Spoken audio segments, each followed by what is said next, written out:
It's Israel versus Hamas. Another crisis in the world that many are talking about. Presently, thousands are dead, and the war is still ongoing.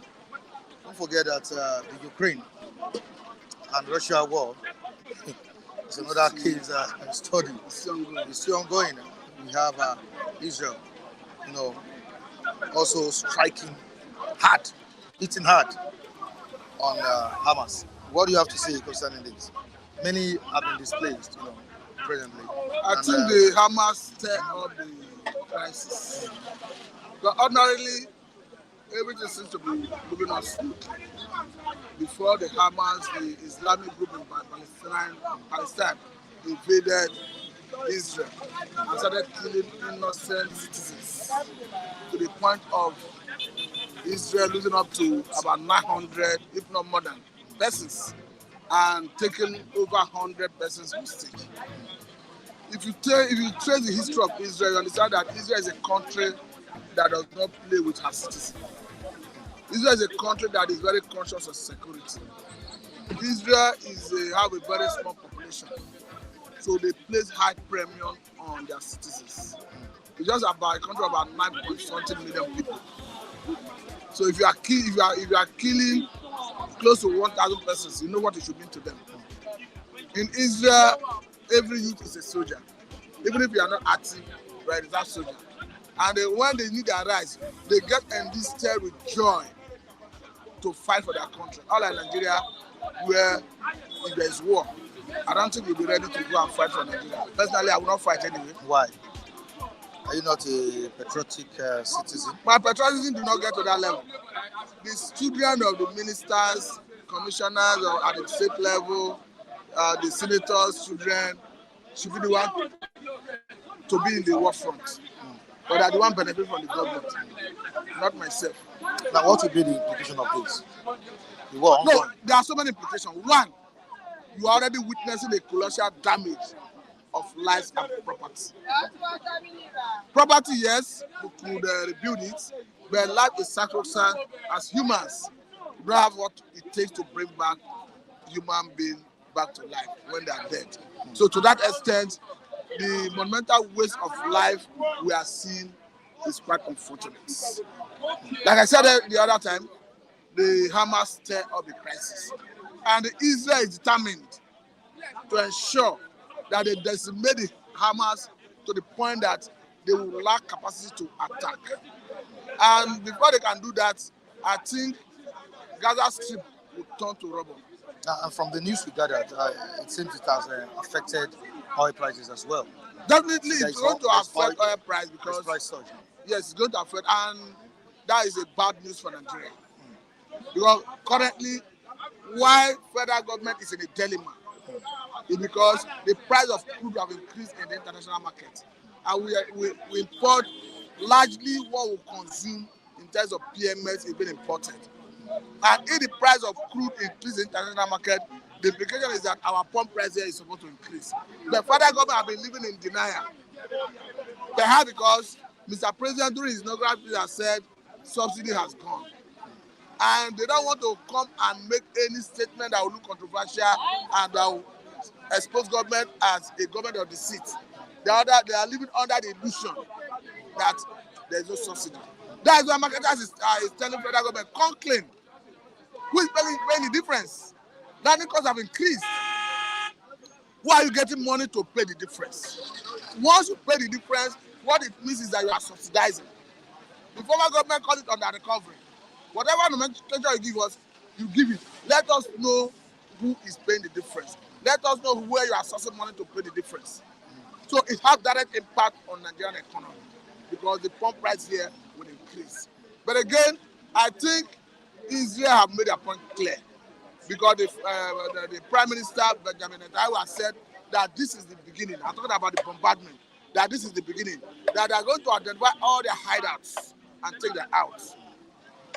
Recall that even before now, there was a time Israel blocked the Strip of Gaza, access to it.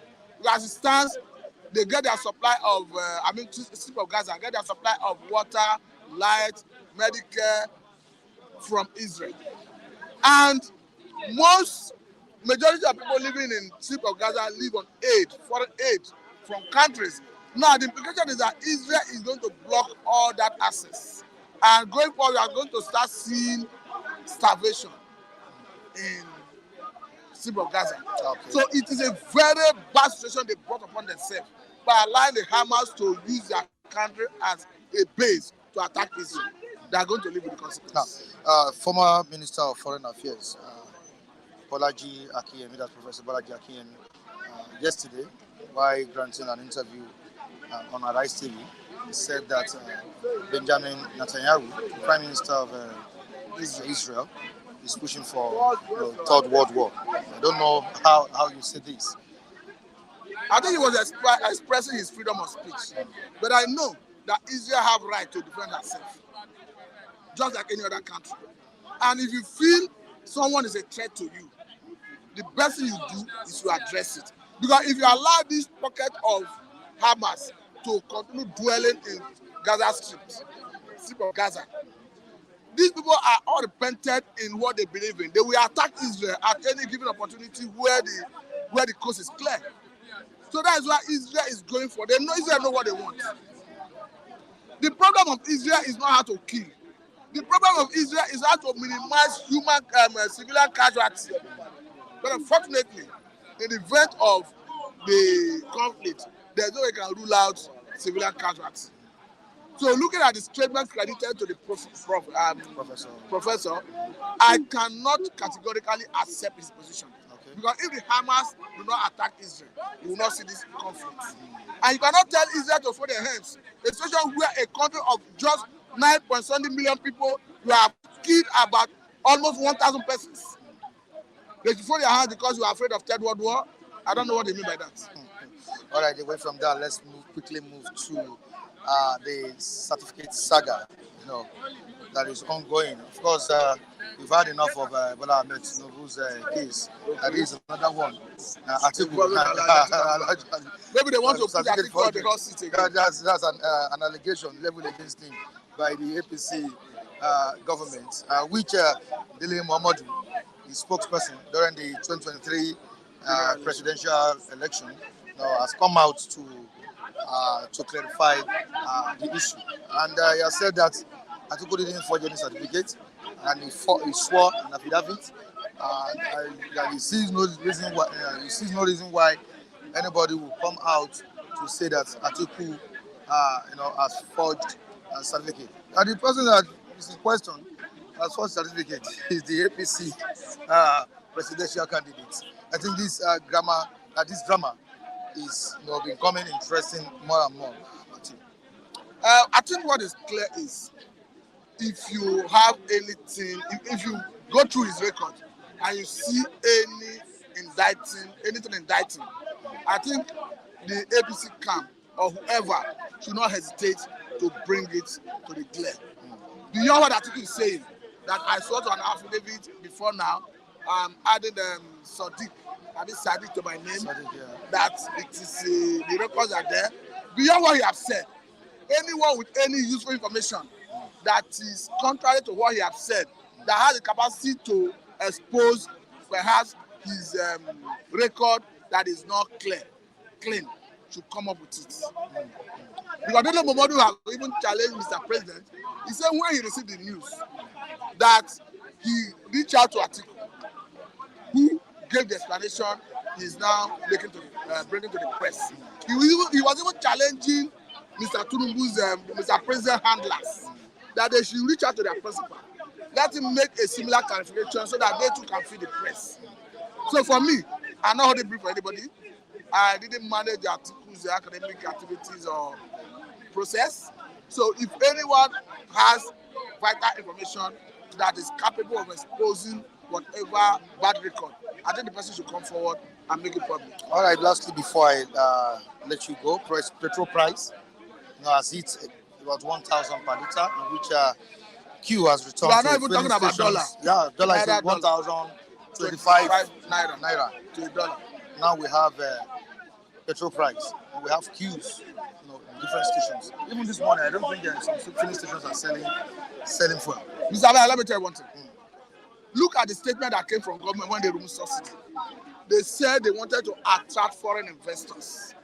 Have you asked yourself, why are foreign investors not coming into Nigerian oil and gas sector, especially the downstream sector? The reason is not far-fetched. We have a situation where even local players, independent marketers, are not importing because one, the environment is not conducive. We have a situation where NNPC is selling for a particular price at the filling station, and you are asking individuals, importers, to go and source for forest to import. I know that this forest is not available anywhere in Nigeria, and the only way you earn foreign exchange legitimately is to export to earn your profit for what you are selling. As we speak, crude happens to be the major source of our foreign earning, to the point that it accounts for almost 80% of our foreign earning. And it exposes the economy to volatility. But anything that happens to the sector in the international market have direct bearing on the economy. So the point I'm trying to make is Nigeria ought not to unify Naira at the official window. Before Muhammad Buhari left office, Naira was exchanging at that window for 471 Naira to $1. Now, after the unification, look at the situation of Naira to dollar, the exchange rate. What government would have done is, hence you have removed subsidy. The money you are getting from subsidy removal, urgently and aggressively diversify it into other areas of the economy to boost production in the production sector, in the solid area, like the Atiku'S steel, agriculture, so that when we start earning foreign exchange as a result of exporting all these products, we will start earning more foreign exchange, more dollar. You cannot go to that window to unify it. What I'm saying in essence is the unification of that Naira and dollar at official window is premature. I think the federal government should revisit it and look at it again, whether there is need to return it to what it used to be. Something they have gone, nobody's talking about subsidies coming back. But that unification is something government need to look into if we must stabilize our economy. As we speak, go and verify, it's on record that this government has borrowed $1.something billion from World Bank, apart from money they are getting for subsidy removal. And if you go through what they are using the money for, you begin to ask yourself a question. You begin to see things that have to do with girls' education, improvement of girls' education, and things like that. You begin to ask yourself, in the society, can you feel the impact of this money in the society? And when they borrow this money, they borrow in areas that it's difficult to look and understand and decipher whether this money is impacting on the people or not. So for me, I think the government need to go back to the drawing board. Because if you look at all the government have come out to apply so many good interventions, I must tell you. Like the issue of 1 billion to each company that have to do with 75 companies. We are talking about 75 billion. But this is starting for a very long time. We are not yet seeing government taking action. The issue of bringing a vehicle that run on CNG, as at the last count, they made us to understand that we're going to convert 10 million vehicles to run on CNG, that are going to bring the kits to convert them. But as we speak, that has not started, and Nigerians are suffering. So they have good plan, if I must tell you. But all those plans is starting for too long. That's what I said the other day. And Tunde Taiwo Dulade was asking me whether they will not follow the process. They are delaying too much. When they gave 70 billion to National Assembly members, they didn't waste time for crying out loud. The 8,000 they plan to give the vulnerable, which they say they want to review. Let us ask, what is delaying it? The grain they gave out, the money that is 5 billion naira to each state, though 4 billion in the first phase, 1 billion came in form of grain from CBN through Strategic Reserve of Nigeria. Did it actually get to the people? We should begin to ask questions. I don't think so. You can do some level of investigative journalism, go to the rural areas, go to the local governments, ask people, did you get this palliative? They will tell you no. So we should be to ask. And where I blame federal government is all the states, without exception, I think only River State, according to Noge, is the only state that is not culpable when it comes to misappropriating funds meant for local government. So the same state that I'm misappropriating from money for local government should not be the one you are channeling this money to go and give to the people of the grace. They will mismanage it, if I must say, Mr. Mike. All right, let me quickly tell our viewers that you can participate. You can join the program by clicking on the link at the comment section. You have a link there that you can click to participate, to call in, to contribute your own view concerning what we are saying today at the news 10. Thank you so much, Mr. Matthew, for having us. I appreciate you. All right. Good morning. Yeah, morning, Mike. How are you doing today? Yeah, I'm fine. Thank God it's another day. We thank God for life. All right. Good morning, viewers. All right. Okay. Yeah. What's up? I'm fine. I'm just getting tired of the whole situation in this country. Waking up every day, one problem. Waking up, you must face one problem or the other in the country. When you keep doing same thing, no changes. One has to be careful. One has to be awake. Well, you've always supported this administration, Kule. Why are you complaining now? I'm not complaining. You should get what I'm saying. Okay. You see, I'm not happy. When you wake up, you see thousands of jobless youths. When you wake up, you see, the country that's supposed to have been working for years. Successive governments have not been able to take care of all these things. So the pile-up is what we are seeing now, right? The refinery that's supposed to be working, all what Mr. Matthew has been saying here, all still boils down to the refinery. If your refineries are working, you'll be exporting crudes. And when you export crudes, you make good dollars as income. So, but you're not being productive. How do you expect your currency to thrive? And what I'm saying is, you can even decide to sell your crude in Naira. As Russia said, they want to sell their own crude in Ruby. So we can do that too, to stabilize the Naira. For all those things, I see no point in all this, the window market, all this. Get your country working. Get it working. What are you providing? What are you bringing on the table? You are not bringing any crude on the table. Instead of you even exporting crude, you are importing. What a country. Why wouldn't you be tired of such country? And we were the sixth largest producer of oil, and we have one of the best bent crude oil in the whole universe. So it's a country that is blessed with everything, but I don't know how do we arrive at it's getting to a point I'm looking at by next year. About to next year, I'll dust my passport. If it's just, Nations Cup is happening in Cote d'Ivoire any moment. So maybe I'll just take a leave and, I'm planning that. And with God's blessing, work on my hands. It seems you are losing hope in Tinubu's ability to revamp the economy. It's overwhelming. You are losing hope the way you are I'm not. It's overwhelming. The man has come with renewed hope agenda. That renewed hope, will they allow that renewed hope to work? Now that you want to travel to... No, it's not. You can just take a leave. You can take a leave to go and rest. You can take a leave. You didn't say take a leave from the beginning. That's not what you said. You are getting tired of the whole thing. Yes. And some weeks, you can. You don't hear. You got here together. I'm not going to die with you. See this one where they say die. You just go shop this morning now. You just go shop. Go kit up now. Why are you running away? Why do you want to run? I won't run permanently like that. You just change of environment for a while. It's only a madman. That wake up eating same thing. We have to, give yourself another, Only you've seen nothing.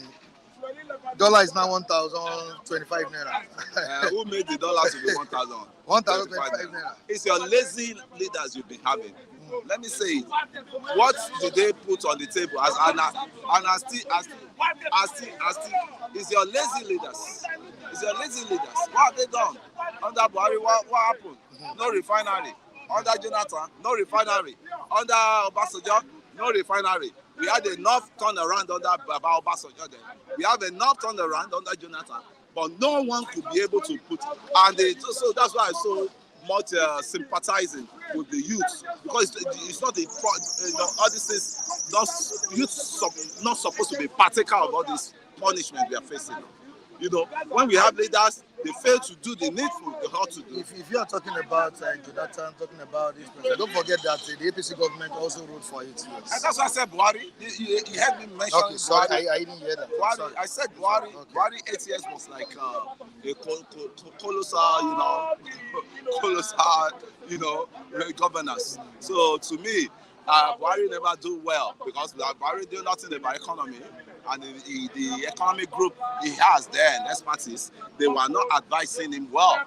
Everybody just, grabbing what he could grab under him. You could see what ended up them. So we need sincerity governance. Queues have resurfaced. Let's assume that the economy is bad. And I'm feeling the punch. I can still tell you, one of the good things this government has done again, the Ajaputa has been moribund. For Ajaputa still, it has been moribund. For how many years? For decades of years. It's almost 70%. Revived 70%. And the added advantage of that Ajaputa, Nigeria will become one of the power of steel. And a lot of things you can extract from steel. So I know the grievances they have. But they are like 500, they are putting out a million people to be engaged in that. And this is a steel that has been rotting, that the Russians built for us, and they let it rot. I think at times you look at whether Nigeria is more or the better. But I don't know. You have everything that can turn around money. It's not like coming here as supporters, what's it called, lucky, as supporters of just bad things, right? We just come here and start, make a country, make a country, analysts, so that people will know you really tune in. Not just you have maybe this one is not favoring you. Your PDP lost, and you are saying nothing good about any government that is coming. We don't do that. So what is there is our youth need to be engaged, because when I do the devil, which was why that is what is happening. The bless of somebody like Lucky has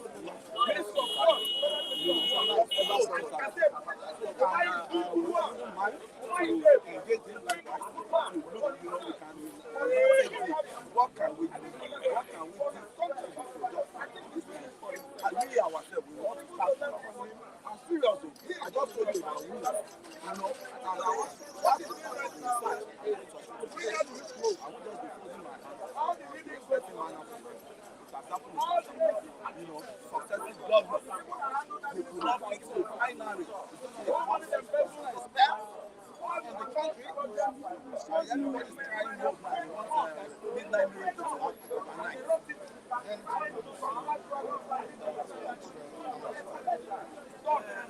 It's like the way I'm looking at this.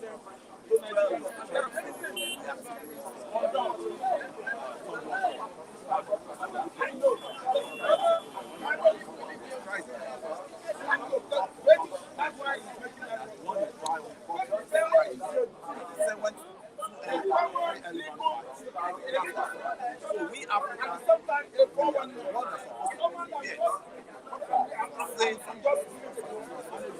like Africa is Africa, there's hunger in our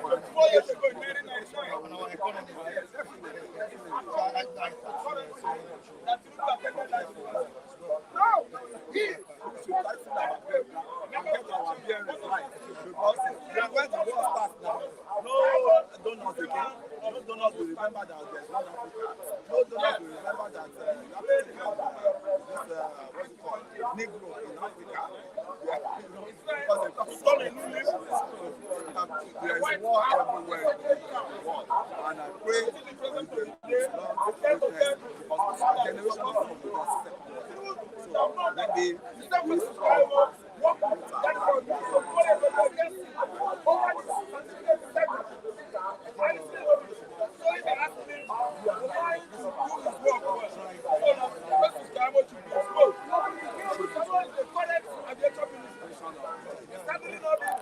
As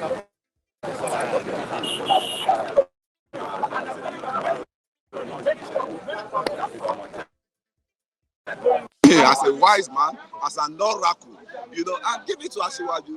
I always give it to him for the democracy we are enjoying today is the benchmark, is the one of the guys that brought in democracy. He sacrificed his life under Abacha. I witnessed it live. I knew who Abacha was. I schooled by the government secondary school that I went in Ikoyi, just close to 3 or 4 buildings away. This is my school. This is Abacha house then. That's chief of defense staff house then. I knew who Abacha was. So Abacha was really brutal. So for someone to sacrifice his life for this democratic system we are now, and some people are coming, they want to start encroaching our democracy. They don't know how it came to be. They don't know people that fought for that democracy. And all those guys now, they've strike back again. We talk of lawyers. Look at people like Adaku'S. Look at people like Gani. May so rest in peace. Look at people like Falana.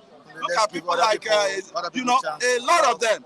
So we give kudos. I always respect them. So I don't insult such people because they pay their dues for this country. For you to even be talking there. If you have been under military, Mike, you as a journalist, they will have bombard you and put you during Abacha. We're still talking here. You talk here.